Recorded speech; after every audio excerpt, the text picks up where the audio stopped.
Don't move. Drop that gun. Drop it. Put your hands up. Hi, my name is Max, and this is Top Movies. They say the Wild West was full of heroic gunslingers, noble lawmen, and perfectly timed showdowns at high noon. And look, Hollywood has absolutely sold us that dream for over a century. But today we're pulling back the curtain and asking a different question. Which westerns actually got it right? We're counting down the top 20 most historically accurate westerns ever made. And trust me, some of these picks might genuinely surprise you, so saddle up, because this is going to be one heck of a ride. 20th place, Ride with the Devil, 1999. Now, here's a film that most people have never even heard of, and honestly, that's a crime almost as bad as the ones depicted in it. Directed by Ang Lee, yes, the same Ang Lee who gave us Crouching Tiger, Hidden Dragon. Ride with the Devil is a deeply serious, deeply committed piece of historical filmmaking set along the Missouri-Kansas border during the American Civil War. The story follows a group of Southern bushwhackers, including Tobey Maguire as Jake Rodel, a young German-American fighting for the Confederate cause, and Jeffrey Wright in a quietly powerful performance as Daniel Holt, a freed black man navigating a war that paradoxically fights for the institution that once enslaved him. That tension alone sets this film apart from every other Western of its era. What makes Ride with the Devil so historically valuable is its refusal to glamorize anything. The costumes are muddy and worn. The dialogue carries period-accurate regional dialects that took genuine research to reconstruct. The violence is sudden, ugly, and deeply personal. Neighbor against neighbor, exactly as Civil War guerrilla conflict actually was. And then there's the film's recreation of Quantrill's raid on Lawrence, Kansas, one of the most brutal massacres of the entire war. Ang Lee doesn't turn it into spectacle. He films it with a horrifying matter-of-factness that hits harder than any Hollywood explosion ever could. This is the Civil War Western done right, and it deserves every bit of attention it never got. 19th place, Appaloosa, 2008. Ed Harris is one of those filmmakers and actors who simply does not cut corners, and Appaloosa is the proof. Harris both directed and starred in this measured, atmospheric Western set in the rough territories of 1880 New Mexico, and every single frame of it feels earned.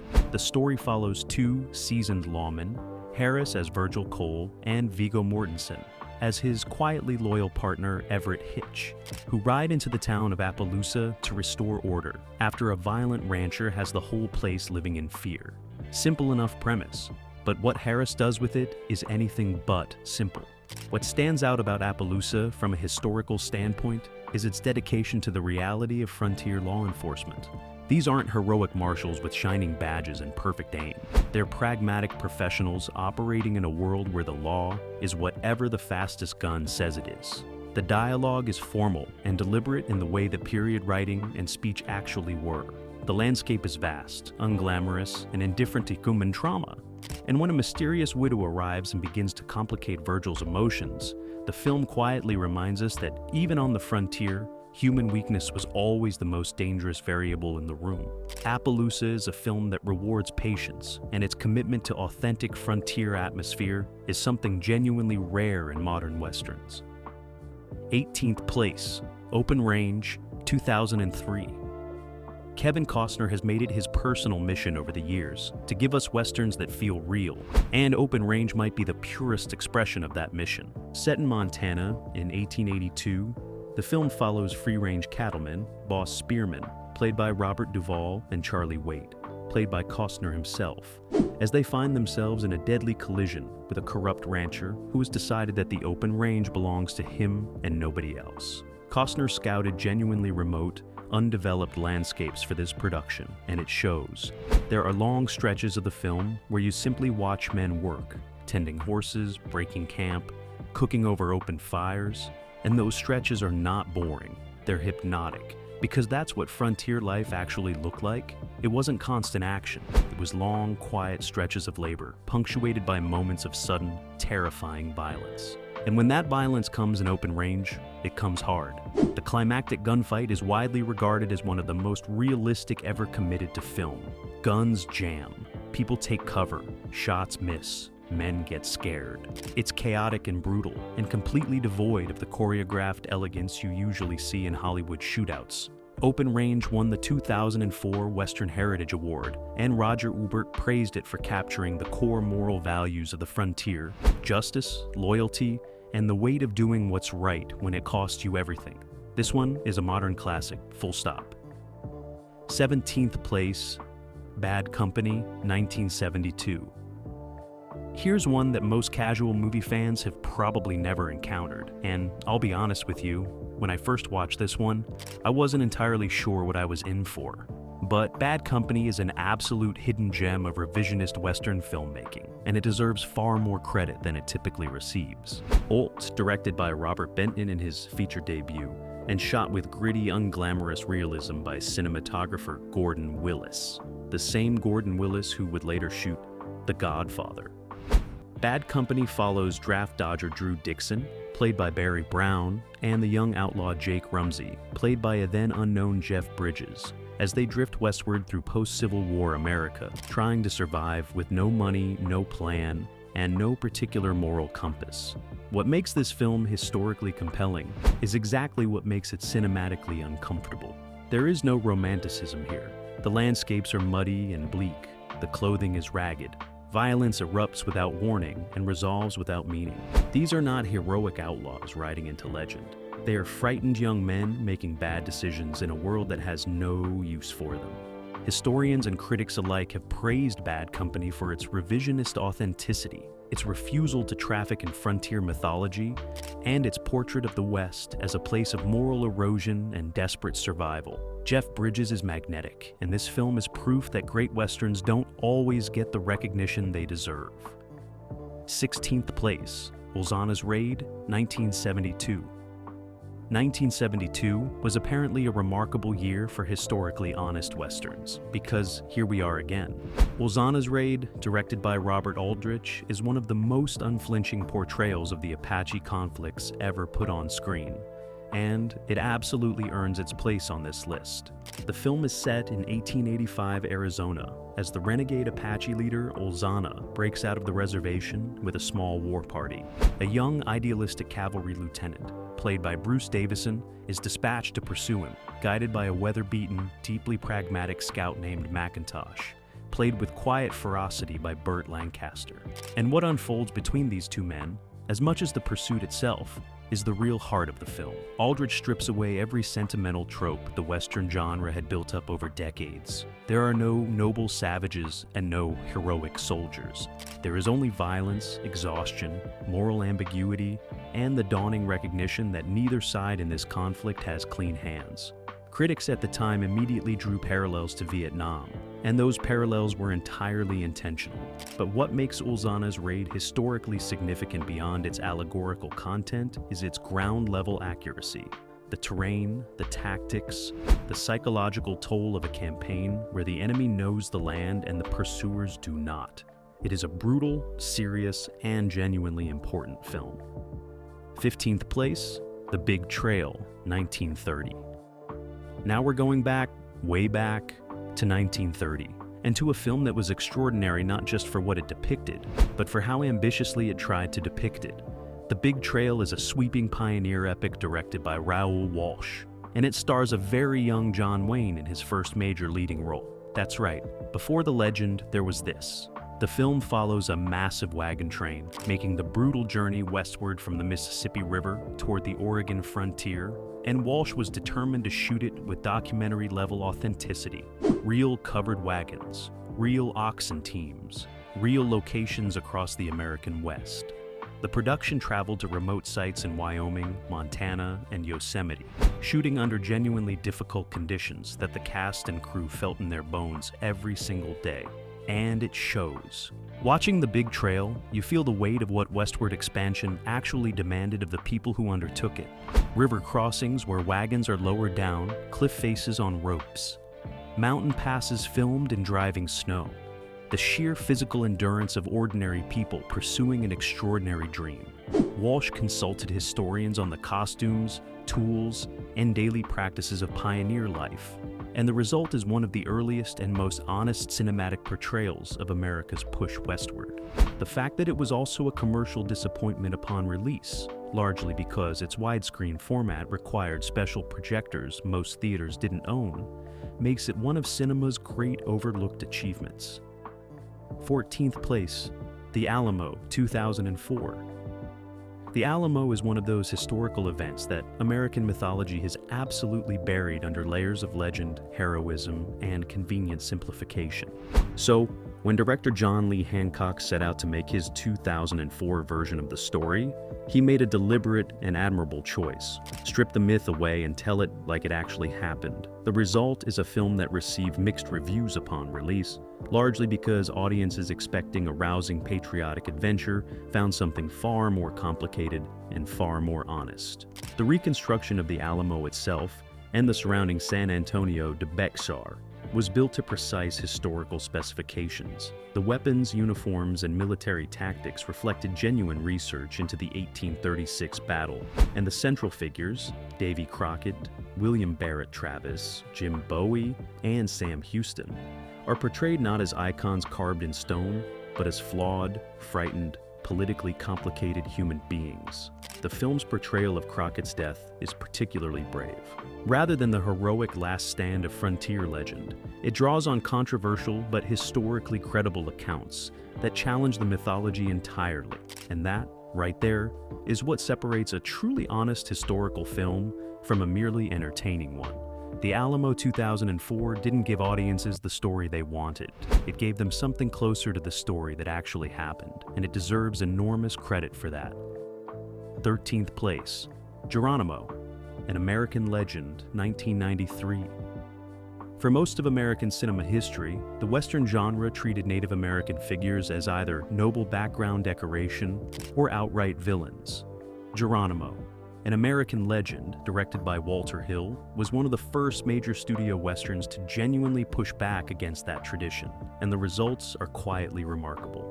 The film focuses on the final campaign of the legendary Apache leader, played with fierce dignity by Wes Studi, as he resists the U.S. military's effort to permanently confine his people to a reservation in the 1880s.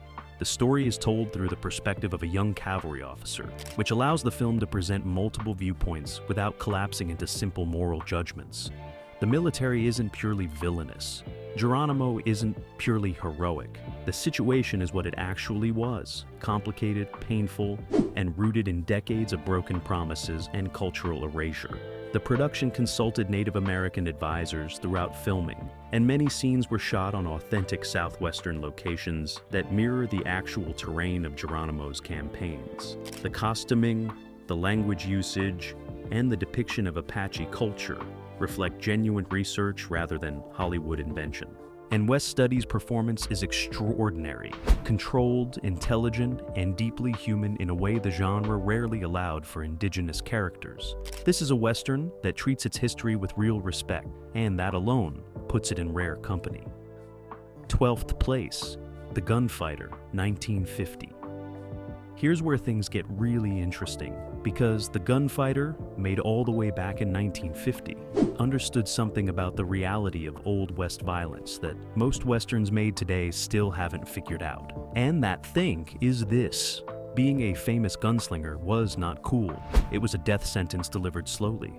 Gregory Peck plays Jimmy Ringo, one of the fastest guns alive, who has spent years desperately trying to outrun his own reputation. He wants to settle down. He wants a quiet life. He wants out.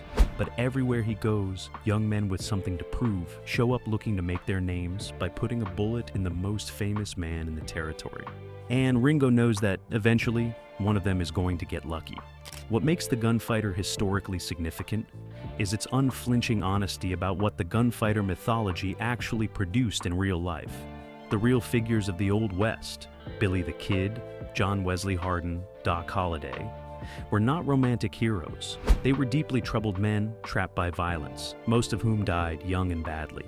The film's costumes, weapons, and frontier town setting reflect careful period research, and its themes mirror the documented reality of what it meant to live by the gun in the 1880s. For a film made in 1950, The Gunfighter was shockingly ahead of its time. 11th place, Monte Walsh, 1970. I want you to imagine a Western with almost no villain, almost no shootout, and almost no traditional plot. Just a man, a way of life, and the slow, quiet, heartbreaking process of watching that way of life disappear. That's Monte Walsh, and it is one of the most emotionally honest Westerns ever made. Lee Marvin plays the title character, an aging cowboy in the 1880s, facing a West that no longer needs men like him. The railroads have arrived, the big cattle companies are consolidating.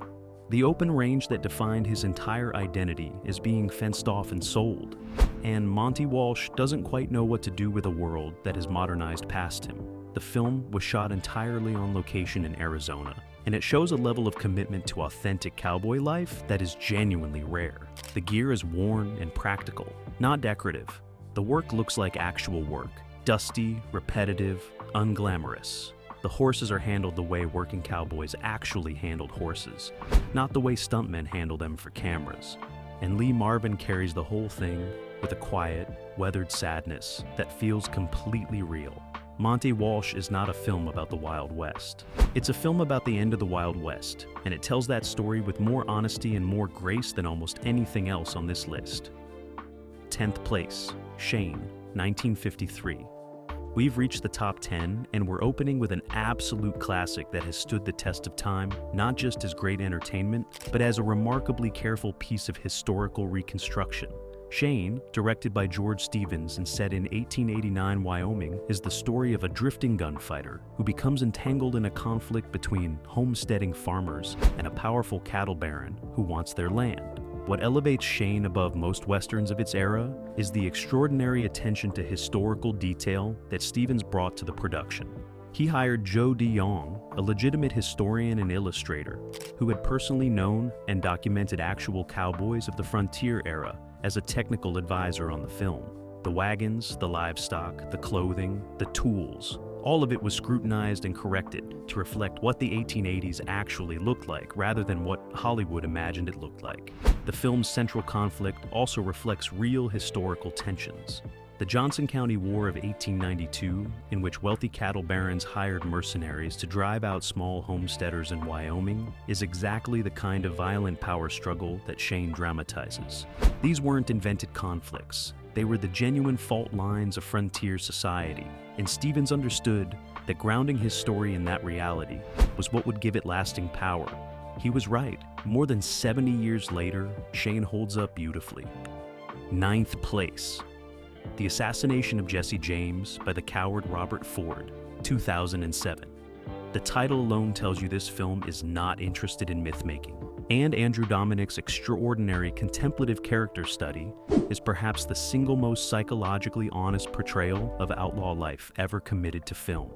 Brad Pitt plays Jesse James in the final months of his life, paranoid, exhausted, and faintly aware that his story is already becoming legend even as he lives it. Casey Affleck plays Robert Ford, a young admirer whose obsession with James curdles slowly into something more complex and more dangerous. And the film watches both of them with a patience and an unflinching clarity that is genuinely unlike anything else in the genre.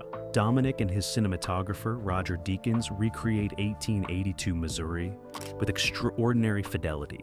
The period architecture, the clothing, the newspapers, the train travel, the specific texture of rural American life in that era. The film refuses to make James heroic or monstrous. He was a man, a complicated, dangerous, deeply human man who happened to become a legend, and who was ultimately undone by the very mythology that surrounded him. The real historical accounts of James's final days, of Ford's motivations, of the strange celebrity that followed the assassination. All of it is woven into this film with remarkable care.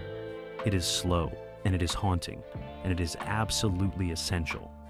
8th place, Tombstone, 1993. Now look, I know what some of you are thinking. Tombstone? On a historically accurate list? Hear me out, because this is where the list gets a little more nuanced and a lot more fun. Tombstone, directed by George Pan-Cosmatos, and starring Kurt Russell as Wyatt Earp and Val Kilmer, in what is genuinely one of the great scene-stealing performances in Western cinema history as Doc Holliday, is not a documentary. It is a dramatically heightened, emotionally charged, endlessly watchable entertainment. But within that entertainment, there is a remarkable amount of genuine historical grounding. The actual names, places, and key events of the 1881 Tombstone conflict are present and largely accurate.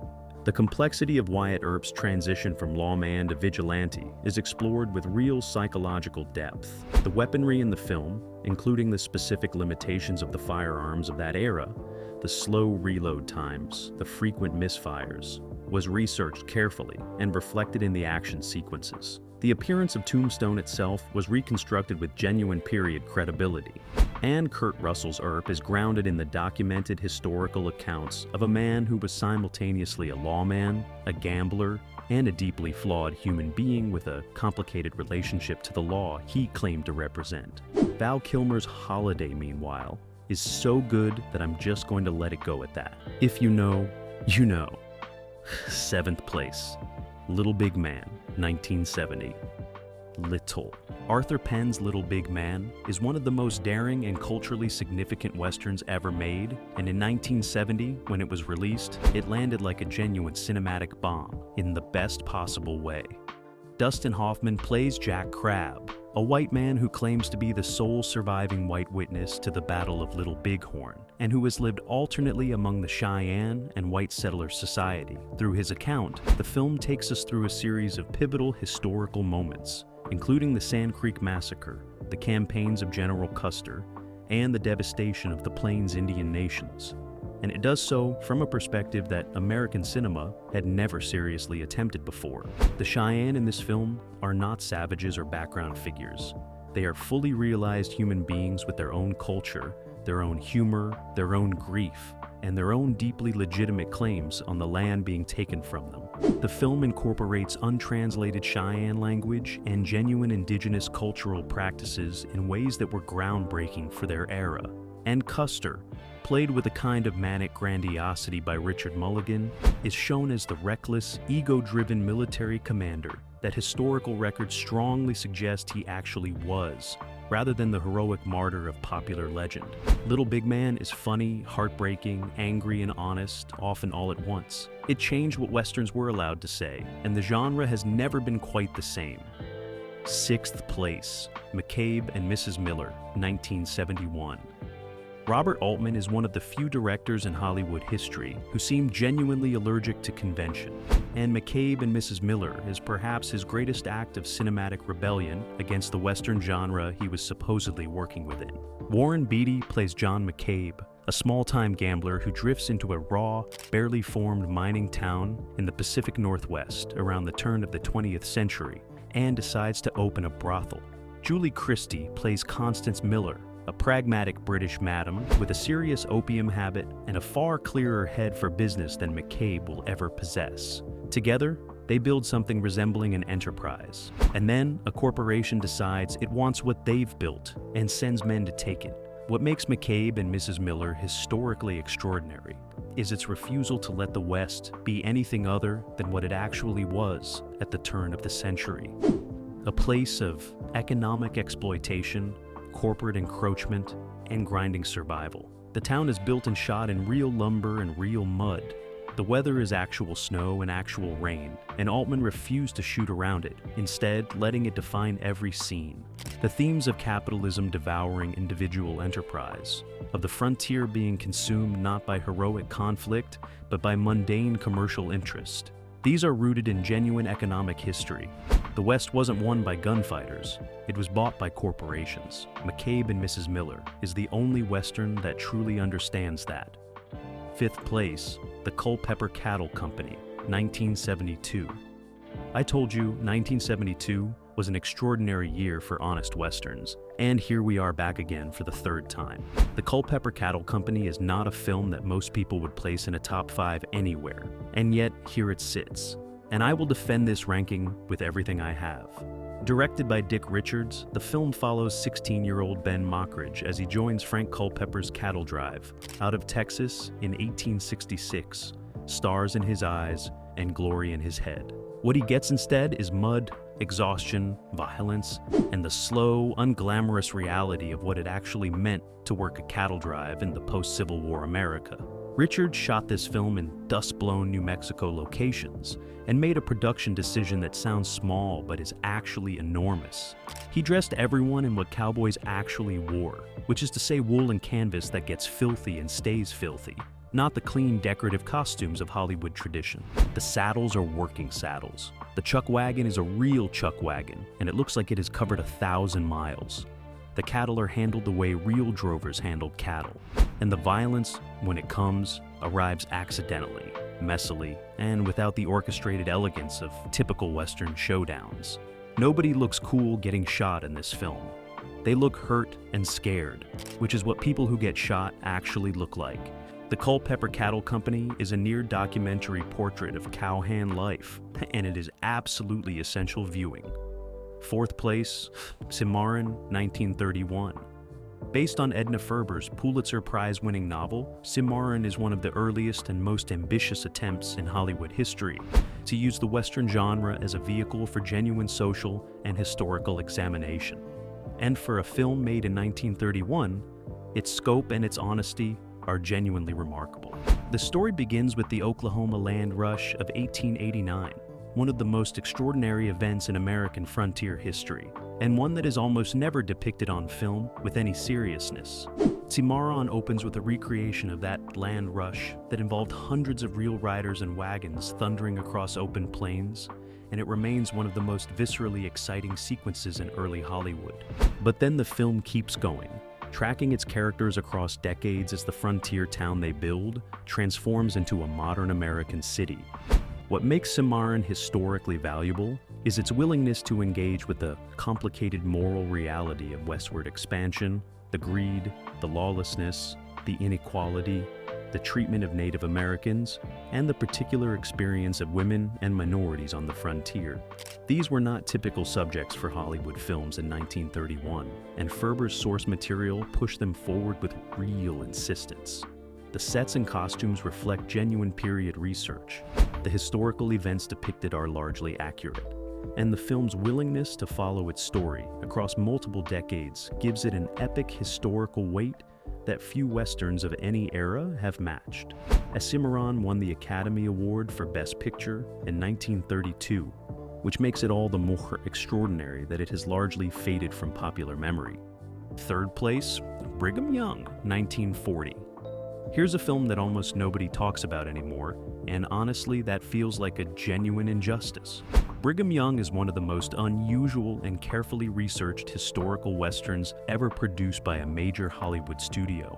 And the fact that it has largely faded from popular memory says more about our collective attention span than it does about the quality of the film. The story follows the Mormon exodus from Illinois to Utah after the death of Joseph Smith, a chapter of American frontier history that is almost never depicted on film, and which shaped the American West in ways most people simply don't appreciate. Dean Jagger plays Young not as a saint or a symbol, but as a pragmatic, frightened, deeply human leader making impossible decisions under impossible pressure.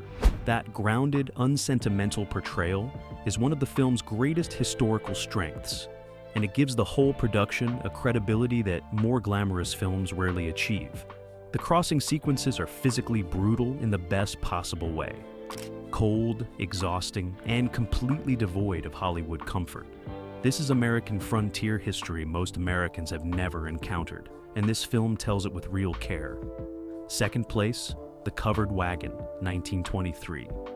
We are going all the way back to the silent era, and we are doing it without apology, because this film absolutely earns its place. The Covered Wagon, directed by James Cruise, essentially invented the epic Western as a cinematic form. And it did so with a level of historical authenticity that would embarrass many modern productions with 10 times the budget. The film follows wagon trains pushing westward along the Oregon Trail in the 1840s, and Cruise was not interested in romance or adventure. He wanted documentation. Authentic covered wagons, real oxen teams, thousands of extras including actual descendants of pioneer families, and historians consulted at every stage of production. The river crossings, the mountain passes, the starvation, the internal conflicts, all of it drawn from the real documented record of what the Oregon Trail actually demanded of the people who dared attempt it. No glamour, no sanitizing, just the genuine, grinding weight of westward migration. And in first place, The Iron Horse, 1924. John Ford's The Iron Horse is the gold standard, full stop. It dramatizes the construction of the first transcontinental railroad, the single event that did more to shape the modern American West than any gunfight, any land rush, or any frontier legend ever could. Filmed on the actual Nevada and Utah routes of the original construction, using real period railroad equipment, military advisors, and Native American participants with genuine historical connections to the events depicted, Ford built something that functions almost as living historical record. The West wasn't won by gunslingers. It was built by Chinese laborers, Irish immigrants, surveyors, and ordinary workers whose names nobody bothered to write down. Ford tried to honor every single one of them, and for that, The Iron Horse stands alone. And there you have it, the top 20 most historically accurate westerns ever made. From the silent era to the modern day, from the Oregon Trail to the Apache campaigns. These are the films that didn't just entertain us with the myth of the West, but actually tried to show us what it was really like. If you enjoyed this countdown, do us a huge favor and give the video a thumbs up. It genuinely helps more film fans find our content. And if you haven't already, subscribe to Top Movies so you never miss another countdown. I'm Max, thanks so much for watching, and I'll see you in the next one.